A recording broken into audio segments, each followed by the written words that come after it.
Okay, hello. This is I'm Simon Laird and I'm here with Silas Abrahamsen. Hello. Silas, how are you doing? I'm doing good. Yeah, you? Pretty good. Good, good. Um, are you in Sweden? I'm in Denmark. Denmark, okay. Yeah, so it's close enough. I don't mean to be confrontational, but how do you feel about Greenland? Uh, you know, I don't have. Maybe I should have strong opinions on it. I don't have like too strong opinions on it. I guess it's sort of it's sort of a bad sign that the US is being so confrontational, and I guess I'd prefer that that Greenland stays with Denmark, but it's not uh, like the biggest deal, I think. Yeah, But don't quote me on that. yeah. Denmark is certainly does not have the worst government in the EU. I would prefer to annex land from the UK or France or someone like that, Yeah, but they yeah, don't have any large Arctic islands to annex.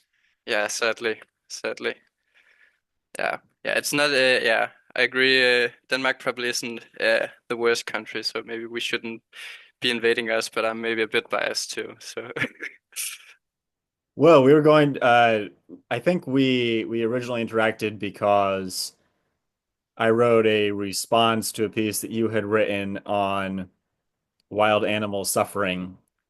yeah, And I claimed that we should not destroy all of human civilization for the sake of shrimp, but you disagree because you think shrimp suffering is very important.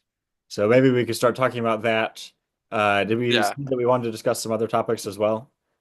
Yeah, I think we spoke a bit about doing something in gender too, but let's Oh, just dive. yes. Yeah, Yeah, we'll get to that eventually. yeah. Yeah. But on the animal suffering thing, I'm not, certain that we should destroy humanity. Probably not. But I haven't like, done the research. But I at least don't think we can be very sure, before considering the issues and like looking at the empirical evidence whether or not we should destroy uh, humanity. You're saying there is some kind of empirical evidence that would lead you to conclude that we should destroy humanity. Is that right? yeah, yeah. What would that evidence look like? Yeah, like for example, if humanity existing is the cause of much larger degree of suffering uh, than the good it produces. For example, if it causes the suffering of a lot of shrimp, and if it on top of that, it's not very easy to do something about it. So it's either the shrimp or us, and in that case, I think it would probably be a good idea uh, to end humanity. It's not like it's another question whether like we should actually actively like send nukes everywhere, or whether we should just like prefer that humanity died but not do anything about it. But at least think it's uh, yeah, you should be open to the possibility that it could be the right thing to end humanity. I am against ending humanity, even if it was good for many, many billions of shrimp. I Yeah, guess the only situation where I would even consider the this anti-humanity position would be like if humanity happened to harm large populations of intelligent aliens somewhere. I suppose these aliens were intelligent and had rich emotional lives and were like humans in all the important ways. That's the only situation where I would even consider an anti-humanity position. But that's just because we're stipulating that the aliens have the higher order goods, the human goods, or what we would think of as human goods. I don't think there's any amount of lower animal or insect pain that would make me that I would value more than human interests. okay. Uh, is then like no, so is a sort of complete lexical priority. So like no amount of animal suffering could outweigh any amount of uh, human goods. I think so. Yeah, so like if you could stop a billion shrimp from being tortured, you wouldn't like. I don't like. What are some of the goods? Is like I think is it like meaning and or what of the Yes. yeah yeah. So like if you had a slightly less meaningful life, you like maybe you uh had read one less poem or something that wouldn't you should still prefer that. Maybe one poem, I'm not sure, but I don't think any human should have a substantially worse life, a substantially less meaningful life. I don't think they should have any substantially bad thing happen to them. I don't think they should have anything. I don't think that their eudaimonic flourishing should be impaired in any substantial way for the sake of any number of shrimp. Now, if it was like, would a human get like one pinprick on their finger versus a billion shrimp being killed, then maybe the billion shrimp are more important. Yeah, I mean, I think you should very clearly favor the shrimp there. But like, if even if you just think that like some small amount of human, uh, like meaning or whatever, it could in principle be outweighed, then I think it's hard to avoid that. Like, uh, maybe it would be like an incredibly large number, but like some extreme number of shrimp could outweigh human I agree. civilization. Yeah, I think I agree that if you grant the premise that some number of shrimp outweighs a person having a meaningful life, then you've opened the door to the conclusion that some arbitrarily huge number of shrimp outweighs a person's entire life or outweighs all of humanity. But I Yeah. don't grant the first premise, so I don't have that. No. Yeah. Yeah. Like. I guess like it's hard of like if you have a sort of like brute intuition that couldn't outweigh, then it's I guess it's hard to do anything about that. But I at least find it very initially implausible, and I guess like maybe a consideration that could push against that is like imagining the evolutionary history, and like if there are some like human goods that have like lexical priority over say pain or something, it's like it at least seems very strange that there should be like some exact moment in history where the first like maximally important like maybe the first instance of human meaning or something. It's hard for me to see like what the Oh, criterion it could be. seems, so you're saying it seems implausible that there were animals that were evolving, and then suddenly there was this lexicographically more important good. Yeah, Yeah, I understand why that seems kind of implausible. But but also, you I think just that the suffering, I think that a chimpanzee's life what matters more than a shrimp's life. yeah. But do you think like chimpanzees can have meaningful experiences like that matter on the same level as Well, it's not the same as a human's experience, but it does seem like the chimpanzee's life is more meaningful than the shrimp's life in some way. Chimpanzees are social animals. They have relationships with other chimpanzees. I guess like if you allow this sort of different layers of meaningful experience, then I maybe worry that you should also think that some humans are like lexically more important than other humans. Like if you have someone like who's a great poet or something, or has some like special ability to have extra meaningful experiences, maybe they should like be kept alive even at the cost of like a whole country of less meaningful There are lives. people who think that. Yeah, I do not think that though. No, My definition, well, I have a definition of a person, um, which I think includes all of the people who I think are persons and excludes all of the everyone who's not a person. So my definition of a person is any creature who can conceptualize of their life as a whole, or who will develop that ability. So if they're a 3-year-old, maybe they can't conceive right now, but they're on the course to develop the ability to conceive of their life as a whole.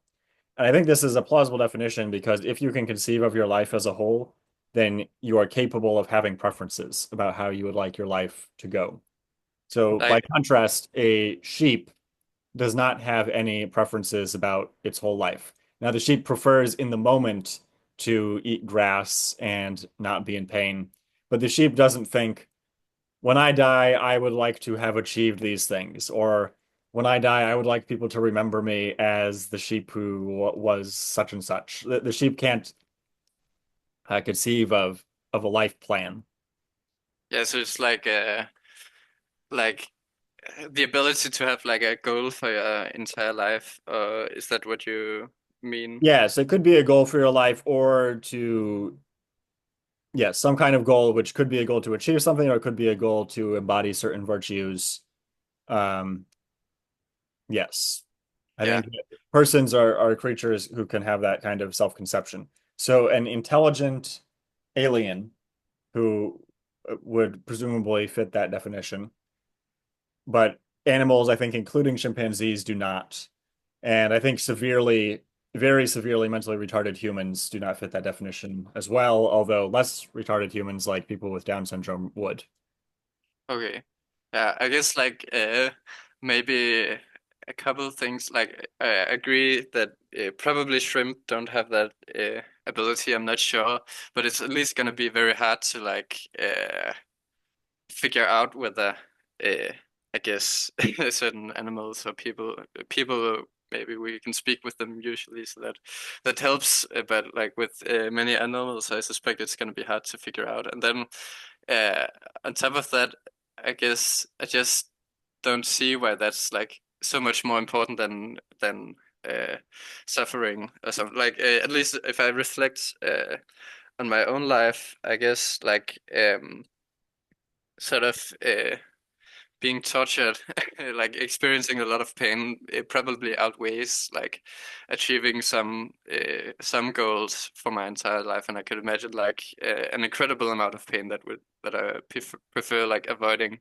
over Mhm. maybe yeah achieving my overarching life goals. So it seems like I straight. don't think you should be dissuaded from your goals by pain. I think that, um, yeah, I think that in practice, everyone would break under torture. But I think that, for example, if you were being tortured and had the option to kill yourself or withstand it and then go on to have a meaningful life, I think it is good to try to withstand the torture and have a meaningful life. Now, of course, in I've never been tortured, and in practice, many people would break under the pressure. But I think you can acknowledge that and also acknowledge that it would be good, it would be the best thing if you could endure the pain and then have meaningful experiences and have a life after that.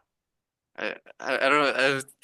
I'm having a hard like sort of yeah, just using the same example again, like reading a beautiful poem as a sort of maybe I have like as a goal to Mm, that's experience a a lot of that's beauty.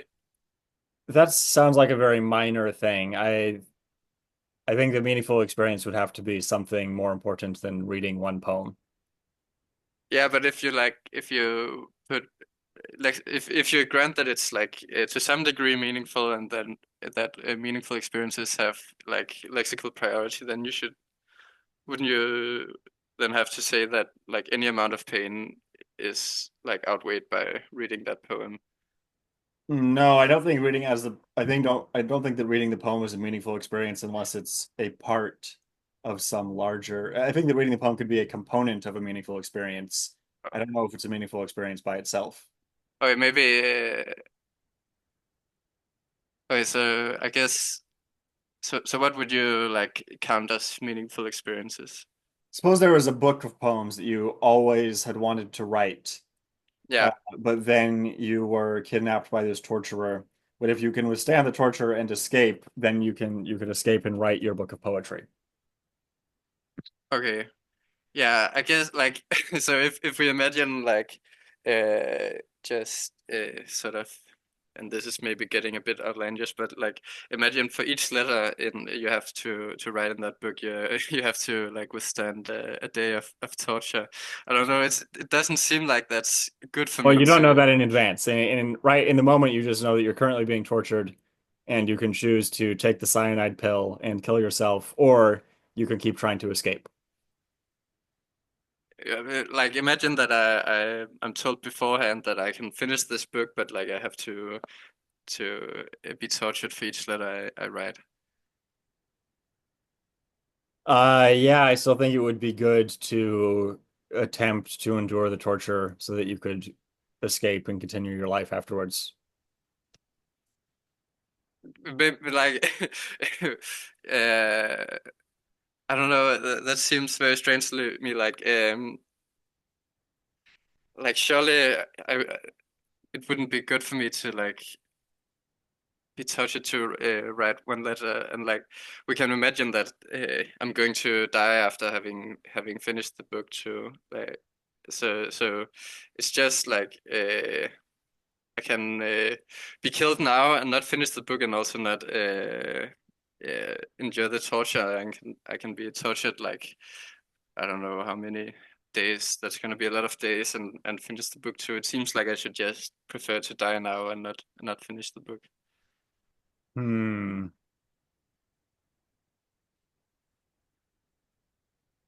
No, I don't think it is virtuous to give up. I think it's always virtuous to.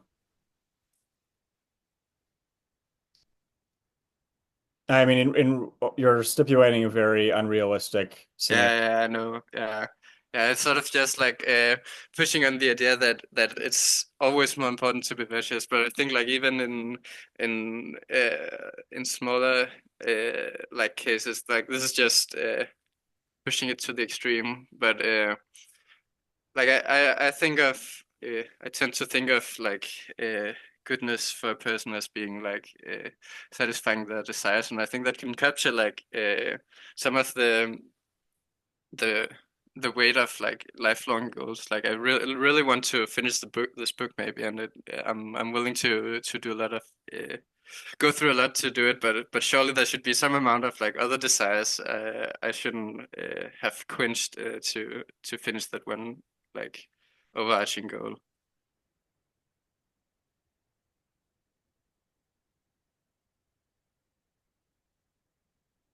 Do you think that there's such a thing as lower order desires and higher order desires? Uh, Depends on the sense you mean. Like I think you can have desires about which desires you should have if that's what you're thinking about. Do you think it's better to be Socrates unsatisfied than a pig satisfied? Uh, Probably not. No. You don't. Uh, the depends on how unsatisfied Socrates is and like how satisfied the pig is, but probably Yeah, not. suppose the life of the real life Socrates versus the life of the average pig with a full belly. Uh, yeah, that's hard to say. I don't know. It's hard to say. You don't think that one of them is clearly better. Uh, I mean, like, not like obviously clearly better. No, I don't think so. Like, if yeah, I think Okay, so Socrates what is the case for the pig? like if you have a satisfied pig, it's just like that. Uh, yeah, all your sort of basic desires are satisfied, and you don't have any like probably greater desires that you're missing, so you're not harmed by Suppose anything in there's the someone with a magic wand and they tell you that you have to they're going to put one of two spells on you. If they put one of the spells on you, you become a pig and you live on this organic farm. And if they put the other spell on you, you're transported back in time to ancient Greece and you become a philosopher. But then yeah eventually, at the end of your life, you're ordered to execute yourself with hemlock.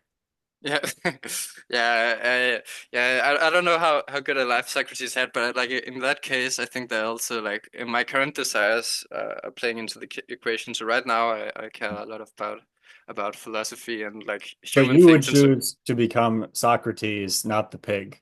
But you're saying uh it's just your personal choice. yeah, like I'd probably choose Socrates also because I don't think he had that bad of a life like overall, but um but like if I didn't have any desires beforehand and like uh you know uh I was choosing to before I was even born, choosing which life to have. I'm not sure that it would be better for me, at least I to think it's succeed. objectively better to choose to become Socrates. I think it'd be morally wrong to choose to become the pig in that example. And yeah, I don't know. I think that's probably just sort of status quo bias from already being a human. But Yeah, you can dismiss anything by claiming yeah, that. yeah, yeah. But I yeah, think it's objectively better to be a human than a pig, and I don't think that is status quo bias.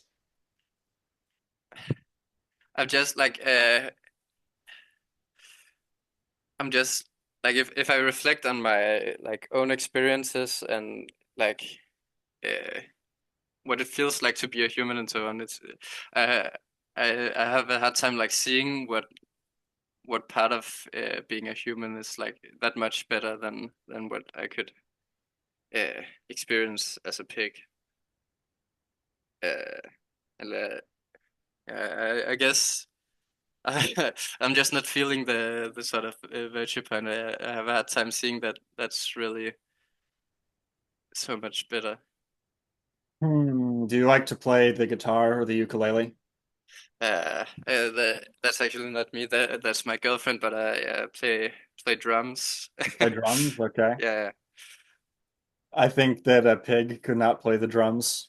Not as well as a human, certainly. yeah. I'd beat any pig in a drum battle, definitely. Uh, but yeah, but I'm not like I really enjoy playing drums, but I'm not sure that it's like so much better for me to play drums than like eat a great meal or like I don't know, take drugs or something. uh, I don't see Which that kind like of drugs? yeah, I haven't tried many drugs, but so I can't really speak to it. But from what I hear, they're pretty pretty nice. Some of them. Uh, Was I debating with you about Diet Coke and drugs? That was Amos no, Wall. I believe that. Yeah, Yeah, I I haven't. think that there are some drugs which do produce higher goods, higher order experiences like hallucinogens. But there are also drugs that just make you feel good in the moment, which I think is bad. I think it is wrong to use a drug to make you feel good as a replacement to just feeling good naturally because your life is going well. Yeah, I don't know. Like, So I I'm haven't. also saying I don't think that the pig would have a good experience if it used a hallucinogen like LSD. It wouldn't have a great experience. Maybe it probably would not have a pleasurable experience for the pig if I had to guess. But uh, no, I think it would be a bad. Uh, I think that humans can have higher order goods with some drugs, but I think a pig cannot. So if you're talking about eating a meal or taking a drug is something that a pig could enjoy, are you talking just about a drug that just makes them feel good without any hallucinatory effects? Yeah, something like I don't know too much about drugs, but I take it like crack cocaine just like feels good and like there are of course many bad side effects, but if we just ignore that and focus on the experience, I think that there's some probably some amount of crack cocaine I would prefer and maybe should prefer. I don't know if yeah, but probably would prefer at least to like some amount of drum playing or No, or I think I think all crack cocaine used is bad, and drum playing is always better. it's like it's bad even if it doesn't like get in the way of other goods. Even if it had no negative health effects, it would still be bad Why? because you're replacing your normal and natural faculty of feeling good. So you should feel good when your life is objectively going well, and you should feel bad when your life is objectively going badly. Uh, and like And so I think that a and drug like crack cocaine, it is a way for people to ignore the fact that their life is objectively going badly by hacking the part of their brain that makes them feel good. But also, I think even if your life was going okay, it would still be wrong to derive counterfeit happiness from cocaine. So like, what does it take for life to be going objectively well then? Well, they should have good relationships and they should have good hobbies like playing the drums. They should be achieving higher order goods. So they could be making music or making art or achieving some important life mission, having good relationships with others. Those are the things they should be doing. So like, I probably wouldn't trade right now. Maybe if after I tried crack, I would be willing to trade it, but right now I wouldn't because I like uh care about relationships and hobbies and so on. But like, Mhm. uh, And that's not just your preference. It's objectively good that you like things uh, more than cocaine. so like it's objectively good for me to have those It's objectively preferences good, for. period, not just for you. Uh, I wouldn't say that. Like I wouldn't say I'd be making a mistake if I valued crack cocaine over I would. I relationships. think if you threw away all of your relationships and all of your hobbies and threw away your whole life for crack cocaine, I would say that was a mistake. Uh, like okay, so imagine someone who just like really loves crack cocaine or like smoking cigarettes and drinking beer or something, and really hates relationships.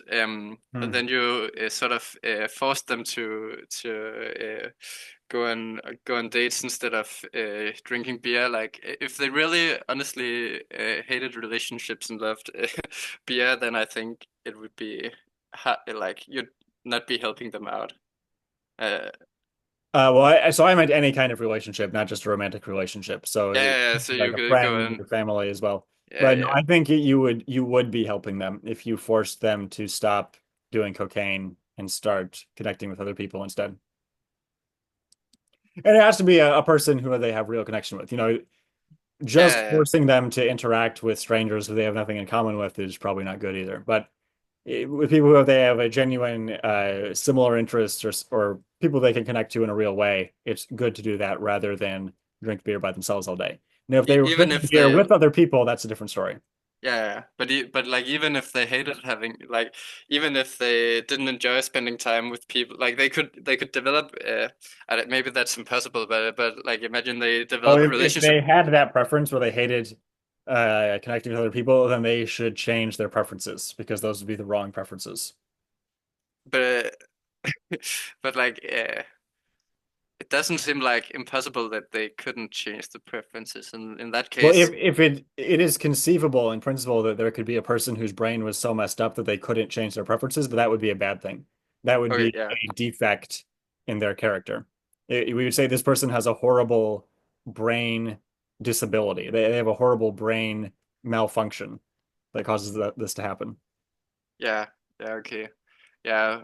I get And like at that point, I probably would think it was justified to just kill them. Like if their brain okay. been so totally like Even if we're even if describing they a person whose brain has been like made into essentially a non-human brain, and their like only desire is now to use cocaine and beer all the time. I would say at that point they're like barely even a. Maybe they still fit my definition of person as as a creature who can conceive of their whole life, but their yeah. only goal is that they want to have a life full of beer drinking and cocaine use. Yeah, I would not think that person had any rights at that point. So like even if they were like on a constant cocaine high and they were loving it and they like had thought about the life they just thought like I hope this high continues until I die and like that was their goal. You like you wouldn't think you were like harming them in. Maybe it is harming them, but I don't think it would be morally wrong to harm that person. But again, what we're talking about is we're using the word person. It, Yeah, this is an edge case, certainly. We're talking about a yeah, formerly human creature whose brain has been altered by some hypothetical uh, process to become very different from the brains of every human that we've ever met. yeah, I yeah, think that every human we have ever met has the capacity to nurture an interest in connecting with other people. yeah, Connecting with yeah. other That's people who have probably similar right. interests, not just total random people. Yeah, yeah, but it's still like I still think that. that much of it just comes from the fact that it's very not like usually if people focus on like taking drugs or whatever, that's because they're ruining their lives. And even though like each individual use of drugs may be pleasurable, like overall they're harming their total preferences become because they become miserable and so on. But I don't think that shows that. So I think we sort of have negative associations with just getting sort of baseline desires satisfied. But like if I then imagine someone who didn't have the negative side effects, I have a hard time seeing like why they should care about something they don't care about if they're perfectly satisfied with like the lower desires, if you will. I, Hmm. Yeah, I just think axiomatically that it's better to be Socrates than the pig. and do you like so like Let me tell you if about another example. So I've noticed I'm going to name a new cognitive bias, which yeah this is something I've discovered. I've discovered that people have a bias against serial killers. I call this anti-serial killer bias. And so I've noticed that like when people talk about serial killers, they always talk about them in a really negative way. And there are lots of people who express the desire to do harm to serial killers, like put them in jail. And so I think that I'm going to call this, yeah, I'm going to call it anti-serial killer bias. yeah Some pretty people have controversial yeah. like anti-serial killer racism. They're like they don't want to live near serial killers and they want to treat those people badly and exclude them from society. What do you Yeah. think about anti-serial killer racism? So so I think that that there are sort of relevant parts of being a serial killer that maybe mean that it's overall justified to sort of treat them badly, but both sort of Well, you and I both live in societies that have this long history of oppressing serial killers. So maybe it's just status quo bias. Maybe you and I are only against serial killers because we've been indoctrinated by the anti-serial killer bias of our societies. yeah yeah so yeah um yeah so I Could be think that status quo maybe like bias. Yeah. It could be a different. self-interested bias because we don't want to be murdered by serial killers, so we're biased towards our own interests. Yeah, so I guess I think that there's a sort of different sort of status quo bias with the serial killer case and with the drug case. So like uh, with with the drug case, I think that like there's a pretty clear reason why when I think about a life doing drugs of doing drugs, I don't find it very appealing, and that's because I don't actually want that overall because I have other desires. But like with the serial killer, like I just think like so obviously serial killers kill people and like harm people and so on. Like I have had time seeing the sort of parallel. I think there's a clear difference. Uh, like I Oh, don't. I guess I was also making an analogy to the shrimp. So you said maybe Oh we don't care about shrimp because of status quo bias, or maybe we're like biased towards our in-group because we're humans and they're shrimp. But I think you can yeah make exactly the same kind of arguments about anti-serial killer bias. You and I are not, I assume you and I are not, have no interest in being serial killers. So, like, that's our in-group. We're part of the non-serial killer group. So maybe we're just biased against the out-group of yeah serial killers. And maybe yeah because we live in anti-serial killer societies, maybe we just have status quo bias, and that's the reason why we don't like serial killers.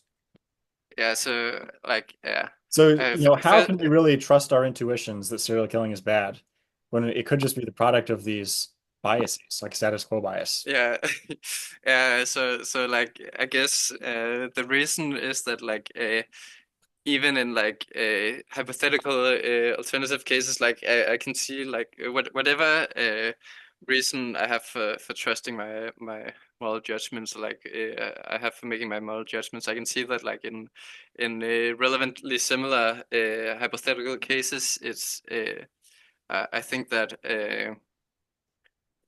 that's serial killers are bad, but like with a shrimp, it's less obvious. Like if I imagine a hypothetical creature where they're like really small and it's maybe they're a bit ugly, but maybe there's a decent chance that they feel pain and so on. Like I think like if I saw some alien civilization torturing them, then I would judge them to be doing something wrong, and then That's I a just different think, scenario, though. We're not talking about people intentionally torturing shrimp. We're just talking about shrimp dying in the wild because they're eaten by fish or whatever. And we are not intervening to save those shrimp in the wild. So yeah, I actually agree that I don't think people should torture shrimp. So I do not yeah, eat shrimp. I don't think anyone should eat shrimp. okay, And I think it's morally wrong to torture animals. I do yeah, not that, think that we have an obligation to go intervene in the wild and rescue animals from being eaten by other animals. yeah, okay. So I guess that then that uh, a couple of things to that. So firstly, yeah, good first step. Don't don't actively kill shrimp. I guess if I imagine like uh, a world where there were aliens and they could like easily there was a like pit of shrimp like creatures who were suffering a lot and they could easily help them. I still think I would judge them to be like doing something wrong and in not doing anything to help them, and then I just Fair think enough. it's the I will agree that you might have an obligation to help shrimp if there were no other more pressing problems in the world, and if helping the shrimp was, if the cost of helping the shrimp was tiny. Like if you could help a quarter of all of the suffering shrimp in the world.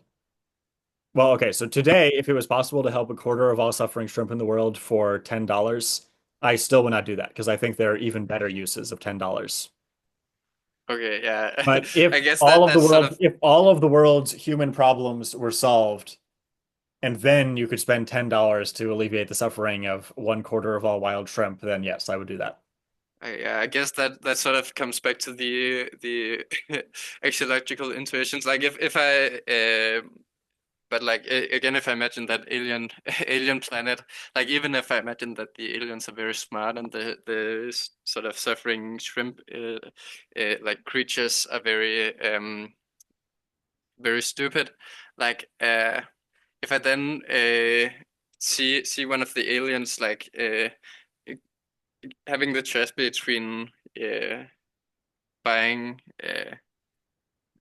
buying an ice cream for someone and then like another alien, or is saving a trillion of the shrimp from horrific deaths, then I I guess I really feel like they were doing something wrongly, or at least that they had better reasons to help the shrimp like creatures, and like and then it's just the fact that I'm not like Wait. So you said that you would think they were acting wrongly if they bought an ice cream for someone rather than help the shrimp.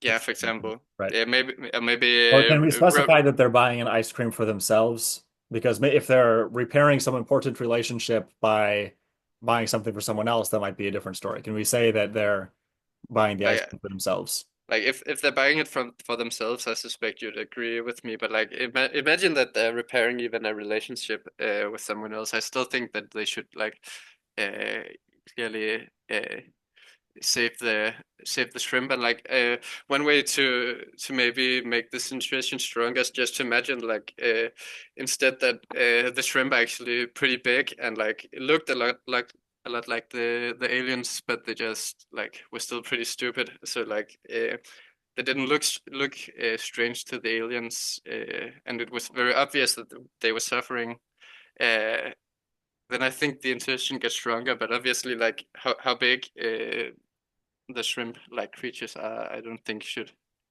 affect anything. Um, You said how big the shrimp are should not affect anything. yeah. Well, I agree that how Oh, big the shrimp are should not affect anything. yeah. And like if I imagine like they're walking past these like huge creatures that are just like screeching in pain, like maybe they're the size of dogs and they're filling the streets and they could Well, now you're changing the situation a bit. So, um, did you read my essay on the drowning child, I don't Peter Singer? remember, probably not. No. So, Peter Singer has the famous thought experiment about the child drowning in a shallow pond. So he Yeah. says, suppose you're walking to work and there's a sh shallow pond near where you work. And as you're walking past the pond, you see a child in the middle of the pond flailing around, flailing their arms, and they're about to drown. Now, the pond is very shallow. It's only 4 feet deep. So you can easily wade into the pond and rescue the child at no risk to yourself. However, the pond water is muddy. And so if you wade in, you're going to ruin your new $5,000 suit. So should you wade into the pond and rescue the child and ruin your $5,000 suit? Or should you just walk past the pond and let the child drown and die? So obviously, in this case, we think, yeah, you should wade into the pond and rescue the child, even if it destroys your suit. But then Peter Singer says, well, there are charities that you can give to where you can give them less than $5,000 and it will save someone's life because you can give to Oxfam International and they will spend the money on uh like dehydration salt packets that help people get dehydrated if they're about to die of thirst, and they'll send them to people who are in countries where they don't have water, where there's a shortage of water somewhere, or they'll give emergency food relief to countries where there's a famine, or they'll help people who have uh, drowned in floods from a tsunami or something like that. And so Peter Singer says, if you really believe that rescuing a child is more important than $5,000, then you should give $5,000 to one of these effective charities right now.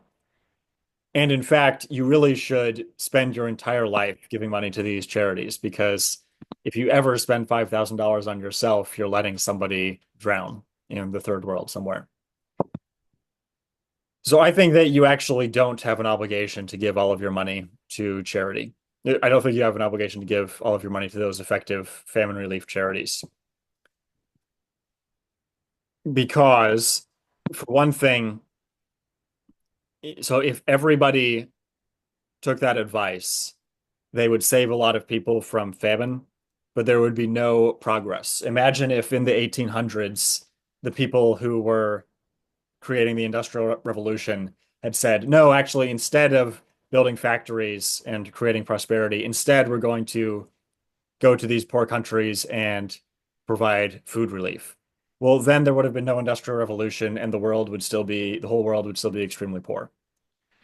The return on the return on the investment of people who work and build factories and build businesses and develop civilization is that it creates this prosperous civilization that can spread around the whole world and deliver prosperity to billions of people and hopefully to everyone eventually. The return on helping a person who is starving is zero. And so it may sound callous, but I think that you have an obligation to build up civilization in your own community rather than go out and help strangers. Now, that does not mean that, and another part of it as well is that these starving people would not help you if you were starving. And also, part of the reason why it is good to save the drowning child is that they are going to go on to have a life that's enjoyable. They are not going to spend their life saving other people from ponds. They're not going to spend their whole life doing nothing but that. And so I think that that you the normal virtues and the normal work of building up civilization and building families and building businesses and developing your own country, or not a whole country, but developing your own community and your own network at least. Um, that's what you should be doing instead of donating to Oxfam International. However, if you did come across a child who's drowning in a shallow pond, you should rescue them because it's just not good to allow people to suffer and die in front of you. Yeah, so like I guess like the And sort of hold on one second. So to tie that back, you were talking about these creatures that were like shrimp, but then you said they were as big as dogs and they are out in the middle of the street where everyone could see them suffering. I think it might brutalize your own spirit, it might brutalize your own heart to allow these suffering creatures to die right in front of you, especially if you're surrounded by them all the time. That is different uh, from the situation where they're out in the middle of the ocean where you can't see them. yeah.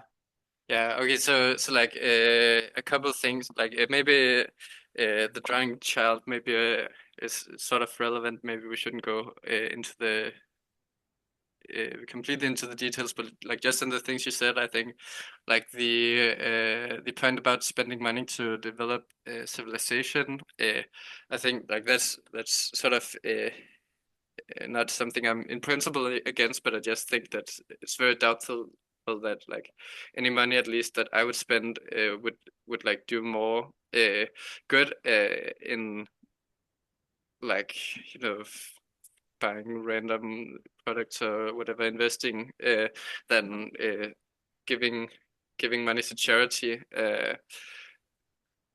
So like yeah, I guess uh,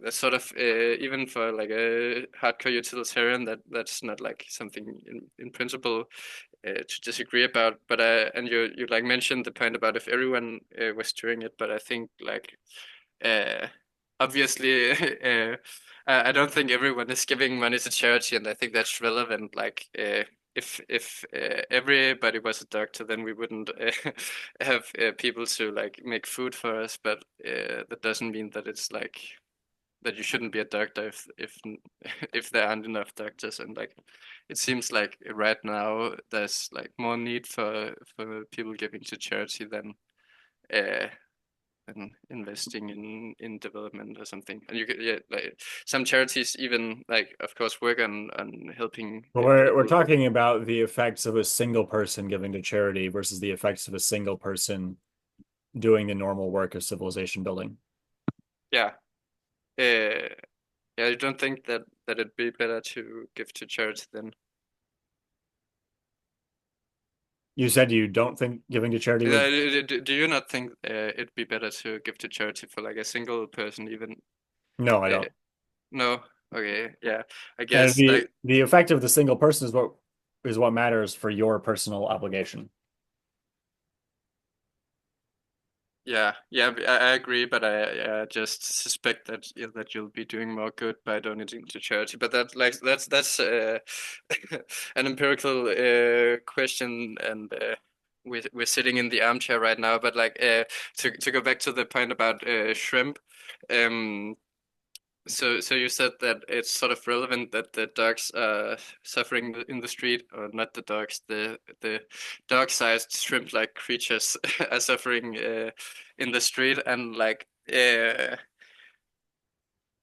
I guess like even if I imagine that so imagine like this planet is built such that there's like a large volcano sort of thing where there are a lot of these shrimp creatures.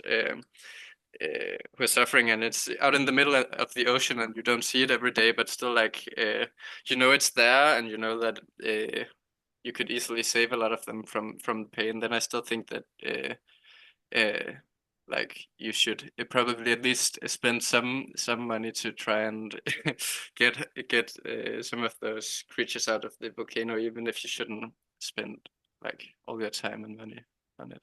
How is that coherent? Why, if you had an obligation to spend some of your time there, why would you not have an obligation to spend some of your time there again the next day? Like if you Yes. spend one day rescuing shrimp, why do you not have an obligation to spend the next day rescuing shrimp? It seems like if you have any obligation, you have an obligation to do that all the time for your entire life.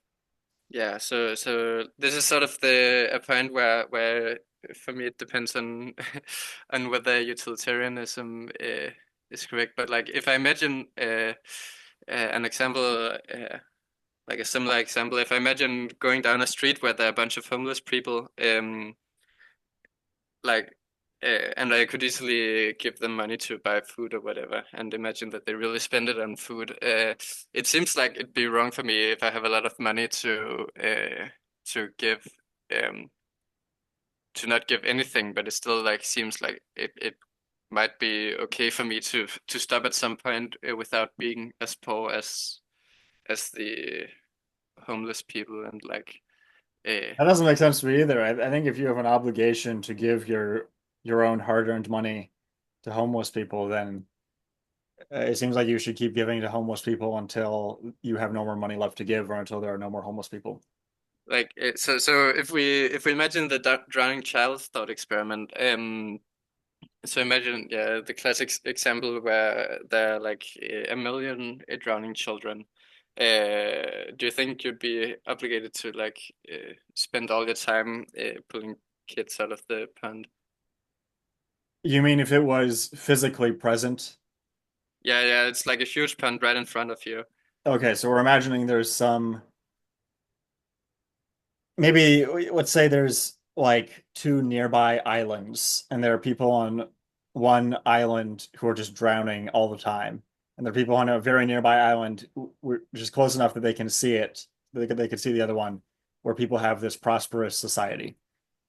So do the people in the prosperous society have an obligation to like wade across the very narrow stretch of ocean in between and then save the people on the other island? Um, I mean, it seems like no. If you are in this really weird situation where there were people drowning around you all the time, I don't think you would have an obligation to stop your entire life to rescue them. Especially because if you did rescue them, would they then have an obligation to spend their entire life rescuing other people all the time? And Yeah, presumably maybe. they keep like drowning after they've been rescued, they would presumably start drowning again if it's this place where Yeah, everyone's drowning all the time. No, I would say but that it's fine to build up your own society to the point where it would maybe become if it was easy for them to rescue everyone else, then they should do it. yeah, it was just because like you said the thing about like it wouldn't like you can't see any principled reason why you should why you wouldn't have an obligation to spend all your money if you should spend at least some of it. But like yeah, you're granted that you should save one child if there was one child in the pond in front of you. But Mm. like if there were then 10,000 children in the same pond, like I think that same then you should like if you can't see any reason why Well, I why said that you should save the one child because it would brutalize your heart if you did not save the drowning child in front of you. Now, if the situation is such that there's no way to avoid people drowning in front of you, then that consideration no longer applies. yeah I guess yeah in that point I guess it seems like the reason I should I should save the child is because it's bad for the child that they're drowning, not that it's sort of brutalizing my heart. But you can imagine like so this is maybe a bit of an ad hoc example, but like you can imagine like you go, you see the one child, and you save it, and then you go a little further, and like right behind a bush that you didn't see, there's another child, and then you go further, and there's another child, and like there keeps being being new children that are drowning, but like each time you think that it's it gonna like save your heart from being brutalized if you save that one kid. Like, do you think that then you should? Well, at some point, you have to conclude that you're in this weird place where there's a very long line of drowning people and you keep finding a new one. Uh, yeah, but like, yeah, so maybe you just like think you can't avoid having your heart brutalized. Right. Uh, okay, yeah, And so yeah, similar, like I don't think if there were these dog-sized shrimp animals suffering and dying all around us, I don't think it would be good to see that. I think it would be a good thing to somehow get them out of the city where yeah. they were I not don't in. know. Yeah, that just sort of seems like like there's sort of the wrong kind of motivation for morality that like Mhm. it can be you can have strong reason that to like instead of saving people you just like try and forget about them and move them out of sight, and that's like the more Would you virtuous. agree? Would you agree it would be better if, for a child, if you were a parent, maybe you would get these suffering animals out of the view of children? Yes, so okay, so so like yes, but it's not for the like the same reason. Like the reason I should um save the child seems to be that the child is suffering, and like uh that seems like moving it out of the way doesn't seem to like do justice to that. But I agree that because the child seeing like people dying is traumatized. Obviously, that there's like some good to that, to avoiding that. But I don't think that captures the whole story. Like I still think that you'd be doing something wrong if you then just like move the drowning children out of the way and then kept on with your day. Suppose someone was trying to show you snuff films. Yeah. Do you think it would be good to say, no, get that away from me? I do not want to see any snuff films. I know there Uh, are people who are murdered. I know uh, that's happening somewhere, but I personally do not want to see any snuff films. yes, but like if I then had the choice between seeing a snuff film and then preventing a murder, or not seeing a snuff film and not preventing a murder, then I think I should like go through the pain of seeing a snuff film and like uh, Maybe so, but I don't think that scenario is analogous to what's happening with Charity and the drowning child. yeah. So like I guess my point is that there's some small like harm from seeing something you don't like looking at, but that's not, like that's a small side effect, and the majority of your reason for saving drowning children is that it's bad for them, and it seems like moving them out of the way, like that sort of you get a small benefit from that because you don't have to see things you don't enjoy, but it's and all else being equal, that would be good, but it's not equal because you're like the alternative is that you save them, and that's way better overall. But I don't think that's the alternative in Peter Singer's setup. So you talked about what if there were people drowning in front of you all the time? Like what if you're walking to work and there's this shallow pond, but there are 1 million people drowning in the shallow pond every day? Do you think it would be acceptable to build a wall between the path and the pond so you did not see these drowning people every day? Uh, that depends on like what else you're gonna like. If you're not going to save anyone either way, I guess that might be better. Like I feel like if we're going on the virtue stuff, I feel like it seems sort of unvirtuous to just like deliberately ignore other people's problems. But I guess like I have to say that the world would be a I slightly don't think you better have to place. totally ignore it. You can acknowledge that it is happening, but you don't have to personally see it every day. Yeah, yeah. So yeah, I guess like you something a small good thing is happening, but you should still like try to save the people. And like I think the analogous case with charity is that you should donate to charity and whatever. But like if you're not going to at the point where you're gonna stop donating, maybe you shouldn't like spend all your time thinking about horrific stuff. Maybe you should like also try and enjoy the rest of your life, but that doesn't mean that you shouldn't do anything to help. Suppose you're a police officer and you spend your time tracking down murderers,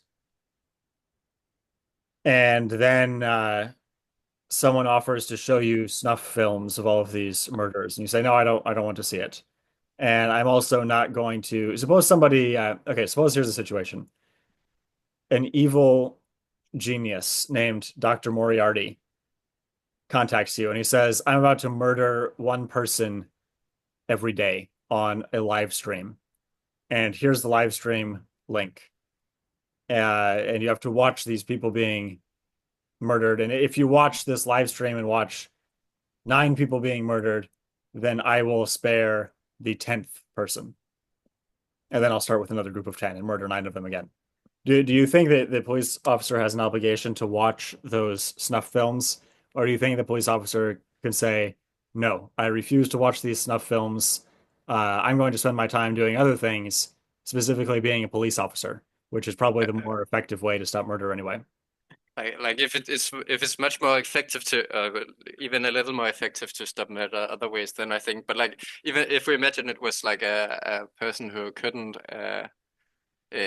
who wouldn't stop murders otherwise, I think they would at least have an obligation to watch a few snuff films or something. And then like I guess at some I'm point I'm saying I'm saying this is analogous to a situation where you're walking to work and you are earning money so that you can have a family and you can build this prosperous community, and this is going to continue to flourish and you're going to continue to grow economically, and at some point your community will be powerful enough to save a large number of drowning people, but that's not going to happen within your lifetime.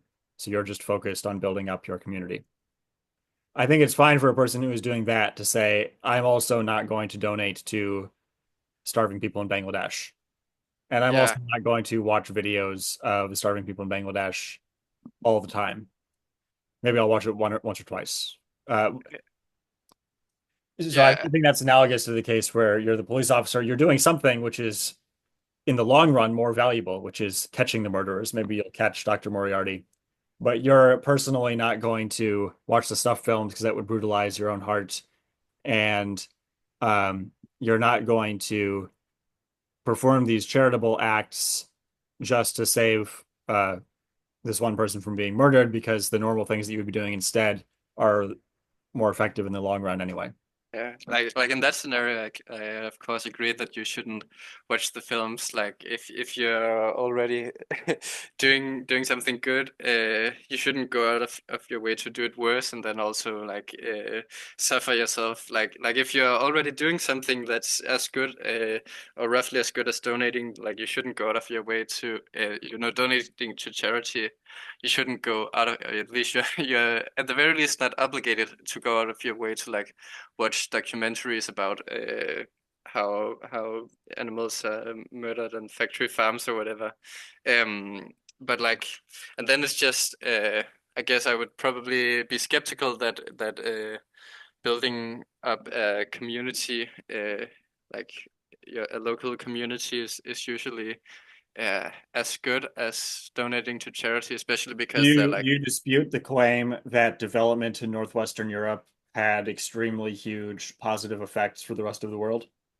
uh, So I mean, it's development in Northwestern Europe from around in the 1600s, the 1700s, and 1800s produced this enormous positive economic spillover for the rest of the world. so like at least if we focus on humans, I'm probably gonna agree with that.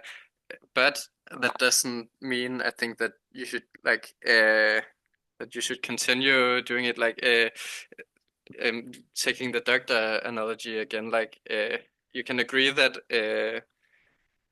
that having doctors in is has helped us a lot. But if there are plenty of people who are doctors and not very many people who are say firefighters or something, then you probably should it'd be better off being a firefighter instead. And I think that But I don't see how that's a relevant comparison, because the value of being a doctor versus a firefighter depends on how many people are already doctors or already firefighters. yeah, but But so it seems like if a person who is contributing to civilization, it seems like contributing to civilization is always good.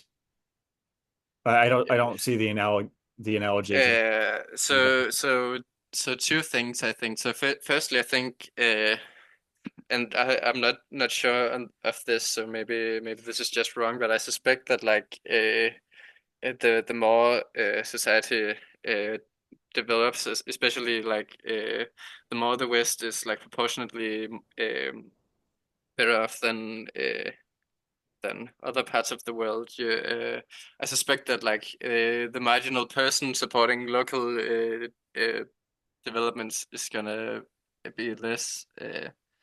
like less good. And then on top of that, like there are also charities that help poorer place, like for example, Give Directly. You can like help build communities in places where people are poorer, and I suspect that like doing that will generally be much more effective than like doing anything, at least.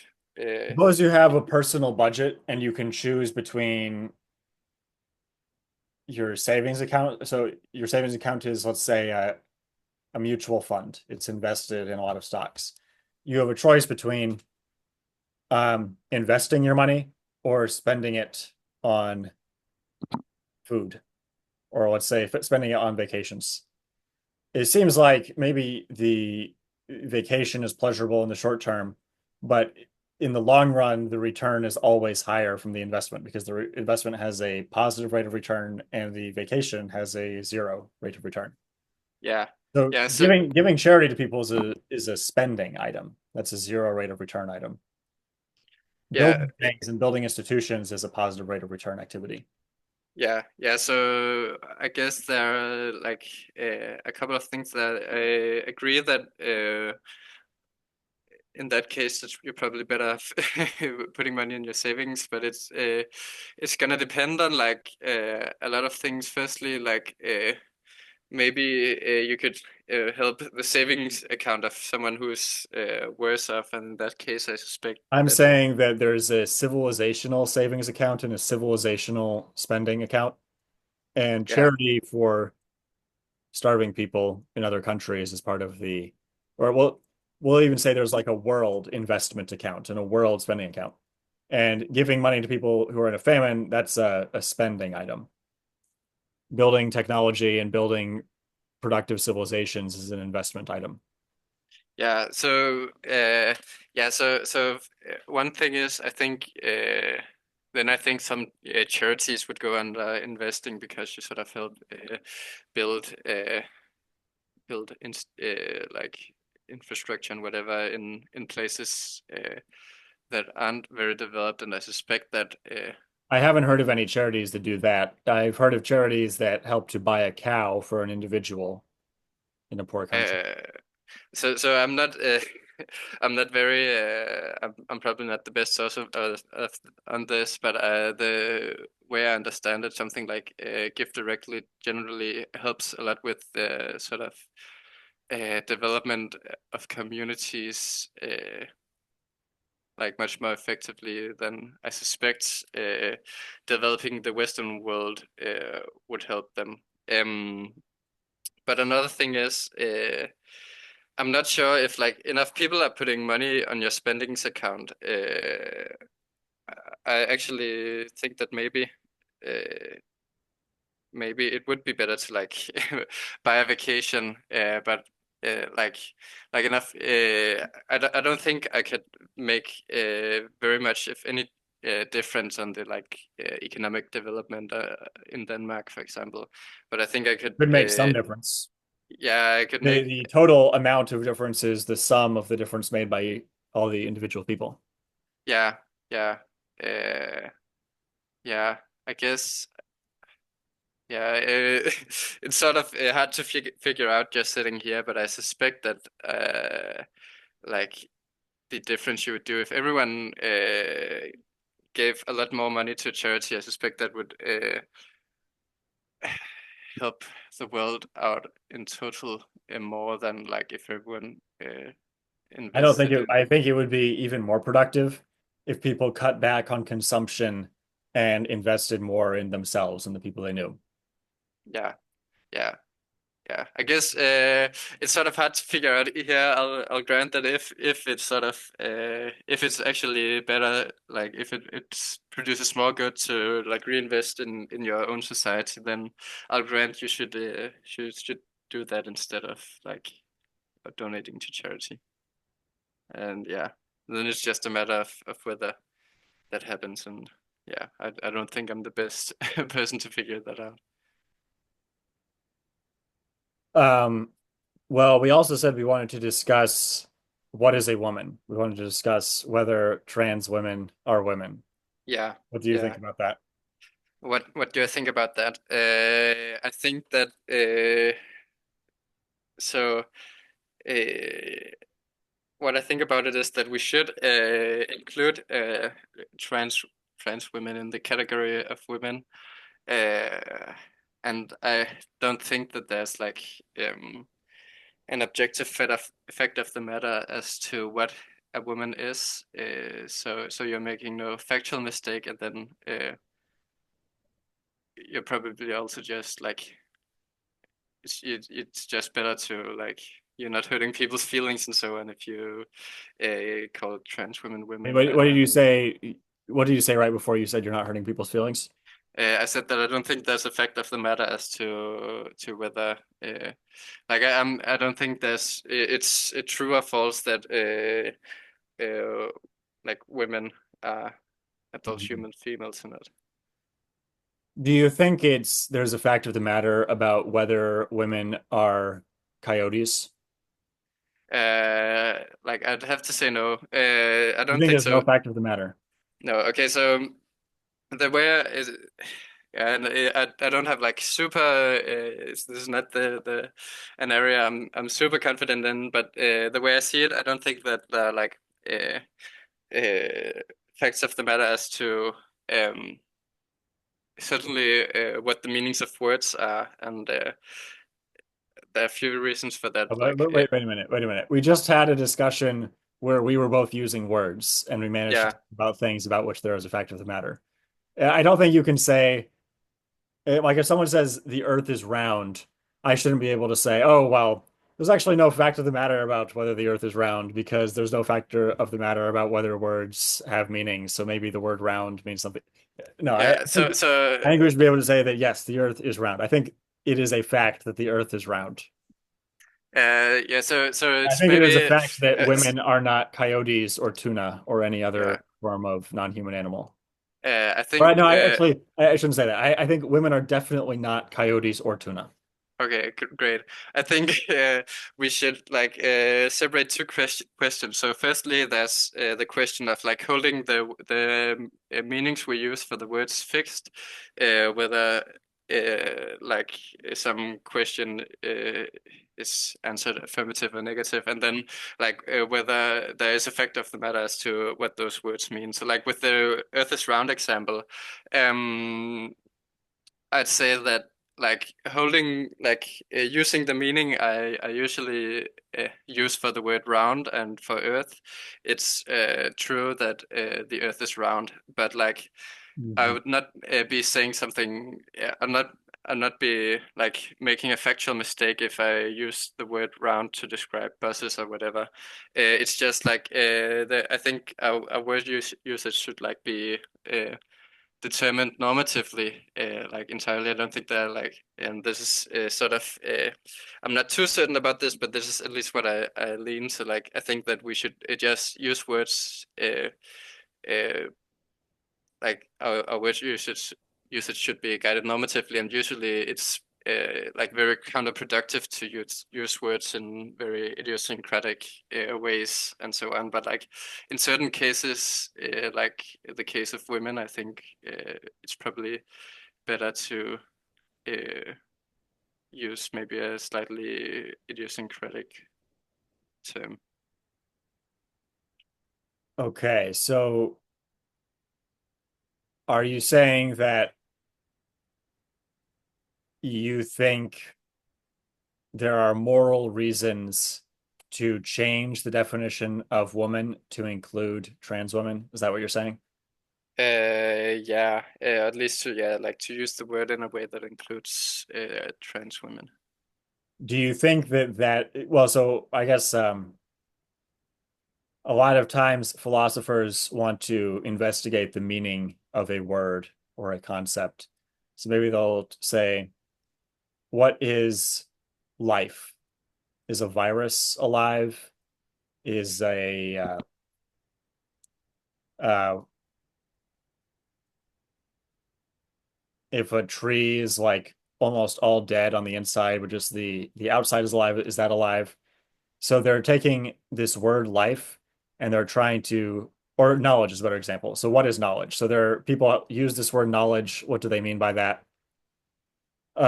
They think, well, suppose that you um, how if you believe something that's false, like if I believe that the Earth is flat, is that knowledge? Well, no, because that's not true. What if I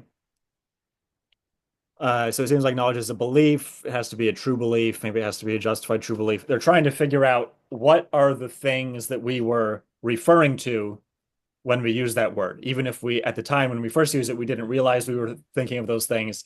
But then on more careful examination, we realized that all along we were using the word knowledge to refer to justified true belief or something like that. It sounds like you're saying that really people were always using the word woman to refer to adult human females. And that's the way, if you did a conceptual analysis, that would be the correct philosophical conceptual analysis. We were saying, okay, that's what it did mean, but now we should change the meaning of the word woman to include these people, trans women. Is that what you're saying? Not quite. So I don't think that the like facts of the matter. So with conceptual analysis in general, I don't think that you can get like a right conceptual analysis. I Well, do think you think that's that some analyses are more right than others? uh, I think the analyses that are like I guess closer to the rough ideas people had in mind. So I think I think the problem with conceptual analysis is that the sort of the thing you're working towards is a precise definition with necessary and sufficient conditions for application of some term and or concept and I think the ordinary like language terms we use, like women, and don't have that structure. I think they're more like vague categories. They're like the different views on this, but you when you sort of like a the prototype theory. So you sort of look at a bunch of examples and then you get sort of a vague idea of the rules of application, uh, uh, but you never like explicitly, or you never, there's never like So some, what if I said that the word horse refers to this object here? Some people call it a computer duster, but I say it's really a horse. yeah. Would you think that's just a wrong explanation of the English word horse? No, not necessarily. So I No, you think that wouldn't.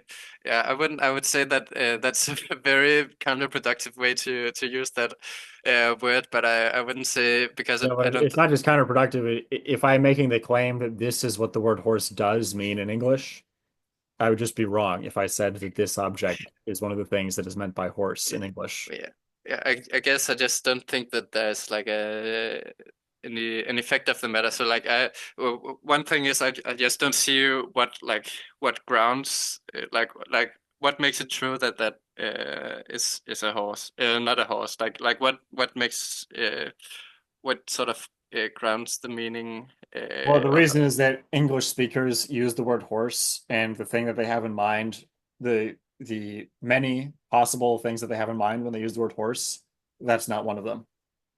Now, at so the same time, there is no precise definition of horse. Like exactly like if you took a horse and then like added on one atom until it became some kind of yeah. horse dolphin hybrid creature. There's no precise line at which you can say it stops being a horse and starts becoming the horse dolphin hybrid creature. So Uh, there's no one single set of necessary and sufficient conditions that defines a horse, but there's a cluster of possible there's like a if we mapped out the space of all possible objects, there would be a section of that space with fuzzy boundaries that is horses. yeah. So And this object is not inside that space.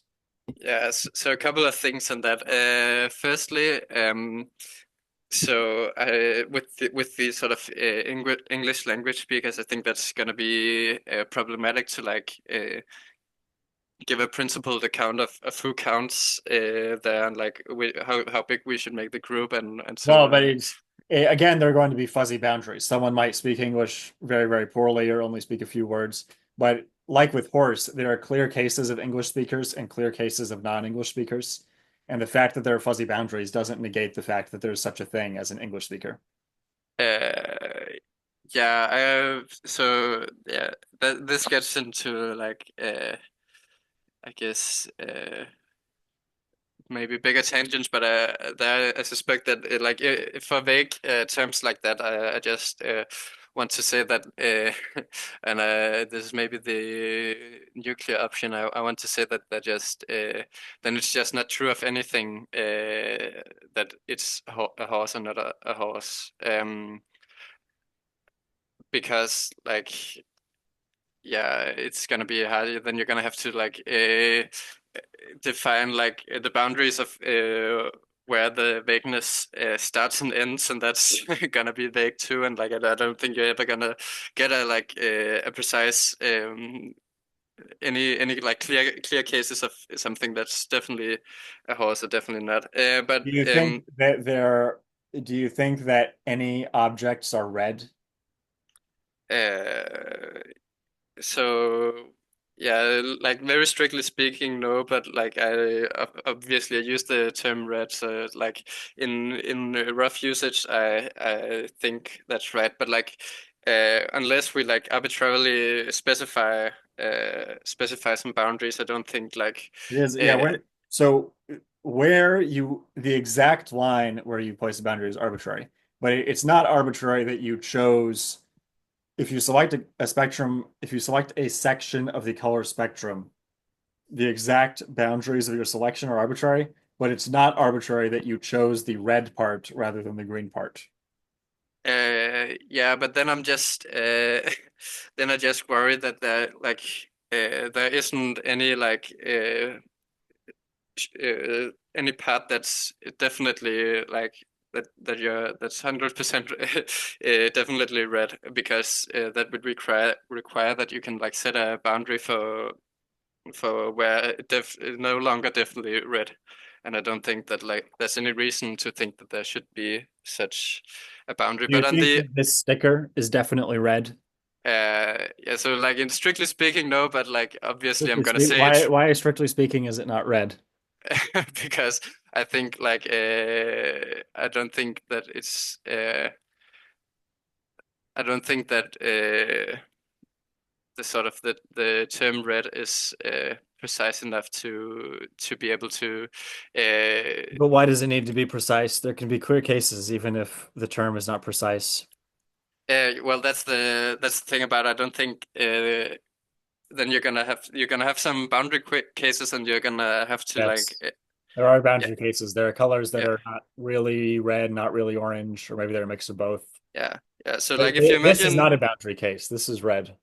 yeah, yeah. So like if you imagine the set of like definitely red things, definitely not red things, and then the boundary cases, Mm. it's like if you look at the like boundary between the boundary cases and the definitely red, then it's gonna be unclear where that boundary Yes. starts. So you're gonna have like there's no point where you can like get a clear separation. But then I don't think that you can like say that there are any Yeah, but even though there's no clear separation, we still know that this object is red. yeah, like it's yeah, like I can maybe it's not like too important, but I don't think that it is like very strictly speaking. But I'm of course gonna say that we should use the term red to include that thing, Why should we use the term red to include that thing? because like because like the way we use the term usually like includes roughly those kinds of things, and it would be like just harm communication and so on if you didn't. Um, It includes which kinds of things? The term includes which kinds of things?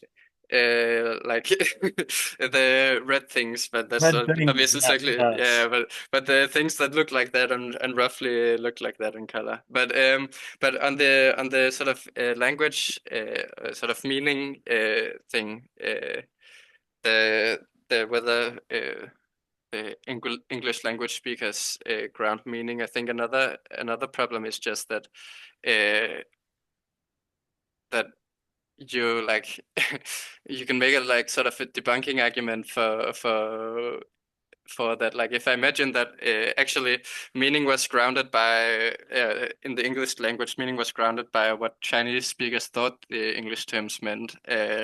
Like then I would keep using the terms in the same way, and like everything would go on as normal, but I would just be like wrong in what they meant, and I don't think, like I don't see like then why I should think that either option is like I don't have any reason to think either option is true. Like I agree. I If there were a set of Chinese people who thought they were speaking English words, but they were actually mistaken about what all the words mean, and the other of these Chinese people had the same mistakes about what the words meant, so they understood them. I would just say then there are two different languages. One language is English, and the other is this thing that Chinese people thought was English, but is actually not English.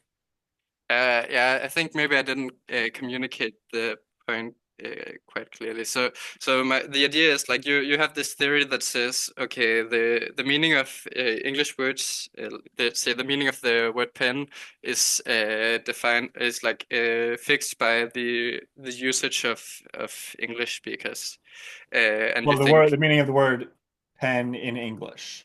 There could be some yeah. other language that has a word that sounds exactly the same. Yeah. In English, it's fixed by the usage of English speakers. So you think that's true, but then imagine another scenario where instead it was true that the usage of the word pen in the English language was fixed by like some book on Mars where specified all the meanings of English words, or maybe it was What's maybe the this Mars example? or maybe like the fact so the meaning of the word a pen in the English language for English speakers is was sort of determined by the what people in China thought English speakers meant with the word. Um, But and some I would never claim that the meaning of the English word pen is determined by what Chinese speakers in No, China. no, no. I agree. Obviously shouldn't, but the point is if that was the case, you would have no way of telling like that you would use the words the same way, and you would like think they meant the same thing, and you would still believe this theory and so on. But it was would just be false. And like so I think I can definitely grant that English speakers use the word pen to include this, but I don't think that that necessarily means that it is true that that the word pen for English speakers means that. Well, I would say that English by definition is the language that this set of people who we call English speakers speak. So there are many different linguistic communities in the world, and one of these linguistic communities where people speak words that make sense to each other, one of these communities is called English speakers, and we call the language that they speak English. Yeah, yeah. But the English I, language is not any more objectively correct than any other language. I'm just saying that no, yeah. there I'm saying that their words have meanings within the English language. So similarly, suppose there's a game called chess and a game called checkers, and there's a move that you can make in the checkers. So I would say that there are moves within checkers and there are Yeah, moves within chess. yeah, yeah. So I also don't think that you should say that the English language is like the objectively correct language, but I don't think that it sort of makes sense to like ground word meanings in languages because I don't think that you have like you have no way of knowing that that is why the words like you have no way of knowing that it's true that uh, that grounds that the word meaning is grounded by the usage. Like I think that you can I am saying the word meaning is defined as what most people have in mind when they use that word. yeah, I'm not claiming that there's any kind of deeper meaning beyond that. but if you're just saying that it's like defined as that, then I don't see like then I could define word meaning in any way You could, and if you had a linguistic community of people who agreed with your use of that word, then that word would have that meaning in your private language or in your language with that linguistic community. Yeah. But also, so I want to get back to whether trans women are women. Yeah, I think we It may be sounds going a like bit. it sounds like you are well, okay, so I would say that trans women are men, and you would deny that trans women are men. But you would also Yes. deny that trans women are human, and you would deny that uh that Mr. Gunther the pony is a pony, and you would deny that this sticker is red, and in fact, you would even deny that this is a sticker. Yeah, yeah. So it's sort of like it's sort of a trivial point, but what I think we get from denying all that is that instead we should like look at like how we should use words instead of what's the correct way to use words. And so in most cases we get the same result as saying like that like we get the it's both the case that on your theory it's true that this is red, but it's also the case on my theory that I should say that this is red because like it would be very Is it confusing red? if I I can't see it. yeah The lighting is it's, not great. it's Maybe it's red. yeah I'll believe you. yeah Give it a try. trust me yeah but anyways in most cases we get like roughly the same result but like in certain cases with something like women I think that we should just like we just This is should what I'm saying. It seems like people are perfectly happy saying that a car is a car and it drives on an object called a road. But then people, when it comes to whether trans women are men, then suddenly people retreat into radical skepticism, and actually words don't have any meaning at all, and we can never know what any word. uh yeah so I just retreat to the skepticism in every case but and But so you're not doing that. I mean, we're using words right now, and we both are using them to refer to the English meanings of those words. so I think So that you and I are able to use these words. yeah but I think the reason for that is that it's like it's because we like basically roughly agree on the rough meanings of the words and like it would be dumb to use them in radically idiosyncratic ways so like in most cases it like unless we get into like very specific things like defining the word knowledge then we like know well enough what knowledge means and so like everyday communication isn't hurt by there not being like facts of the matter and it's just being normative um, so I don't think like so I think that we have like our mental ease, our thoughts, and like by using words, at least I sort of assume that I'm causing you to have the roughly the same thoughts associated with that word as me. So like when I use the word horse, I have a sort of rough idea, and I hope I cause you to have the same idea. But like,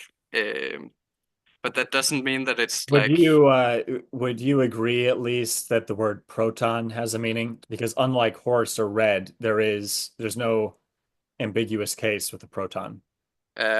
so like assuming that it's perfectly precise. I don't think that the word, but I think that we may have a like concept that's well defined of a proton. But like the word, I think I could use another word and I wouldn't be making a mistake. I could use the Well, word, nobody is disputing that a different language could have a different word for proton. yeah, yeah. So like, yeah. So I just think, but even like, yeah, I wouldn't be making a factual mistake. I would just be like, be stupid if I said a blob instead of proton.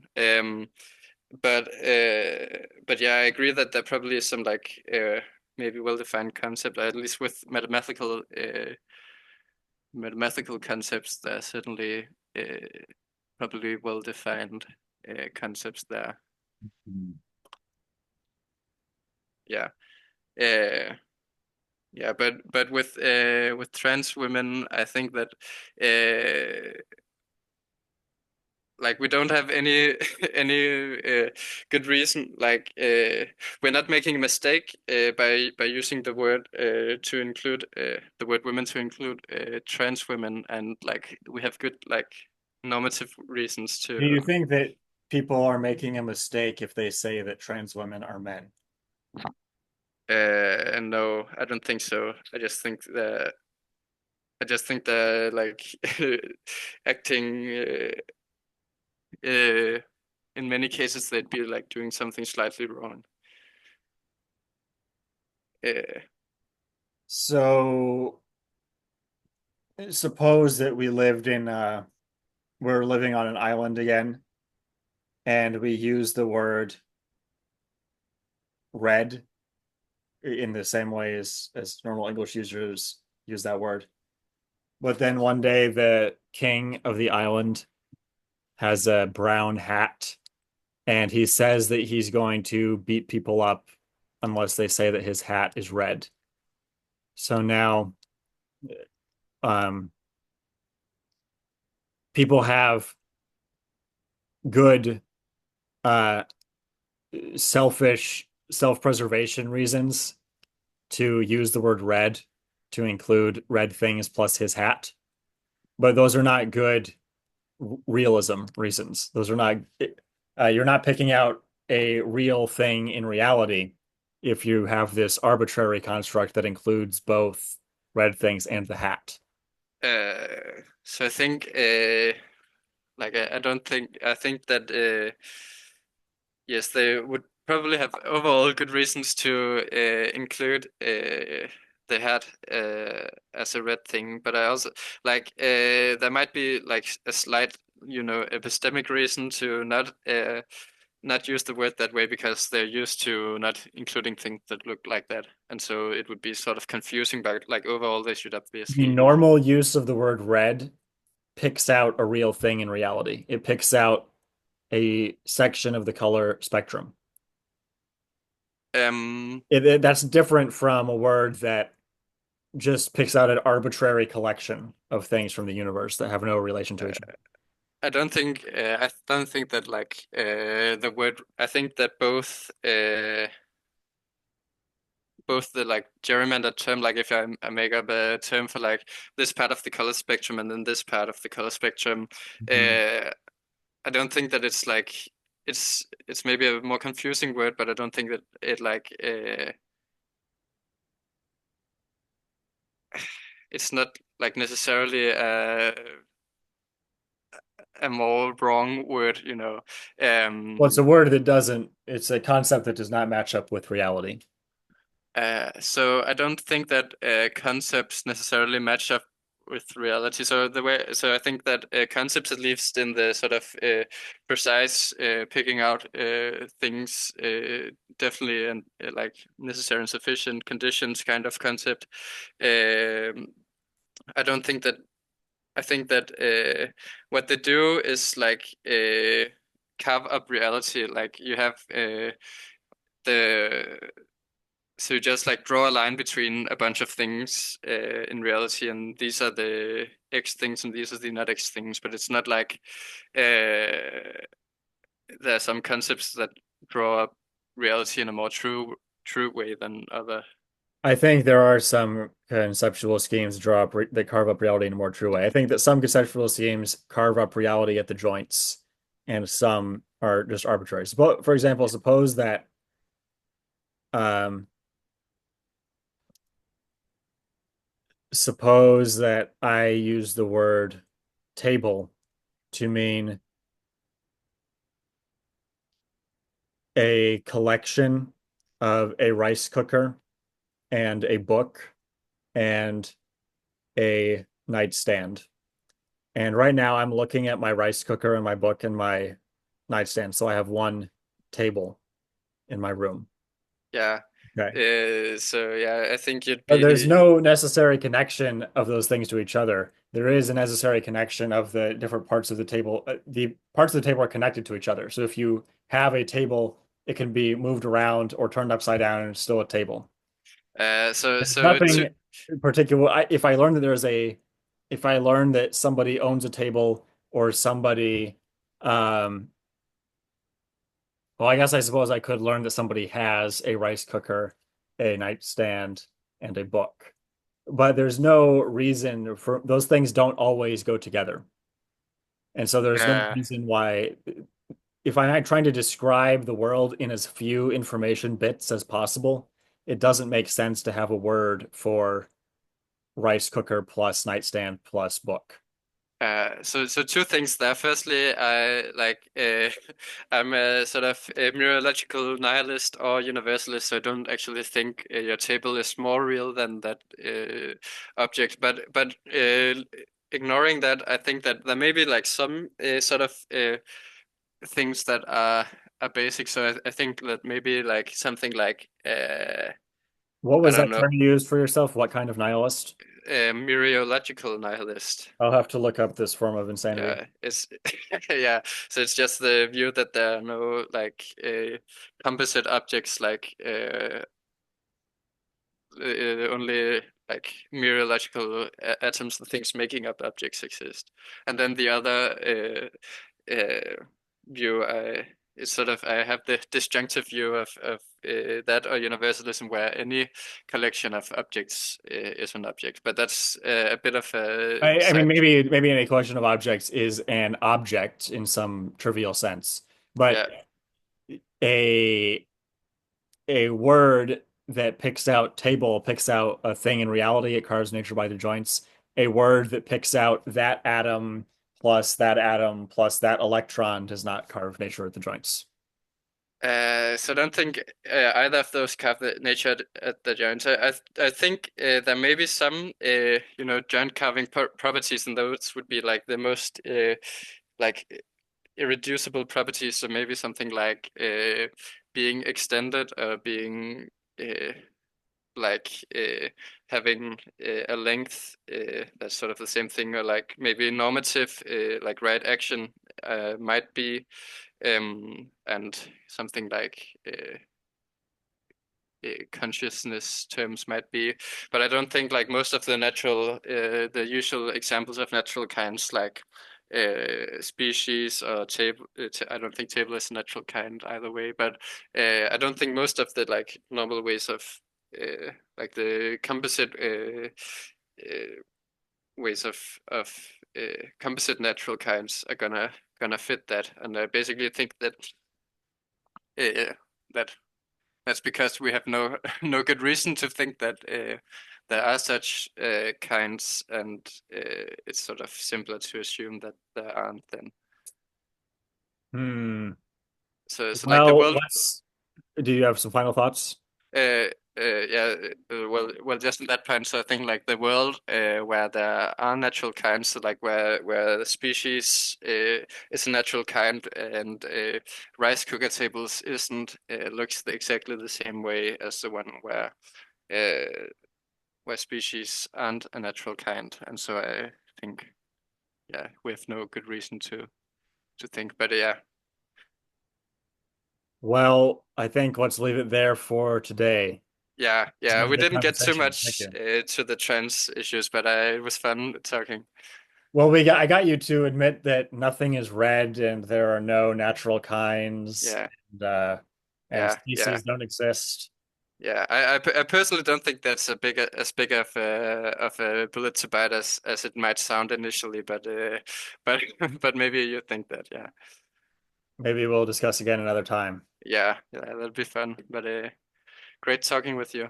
Yes, likewise. See you later. Yeah, see ya. Bye.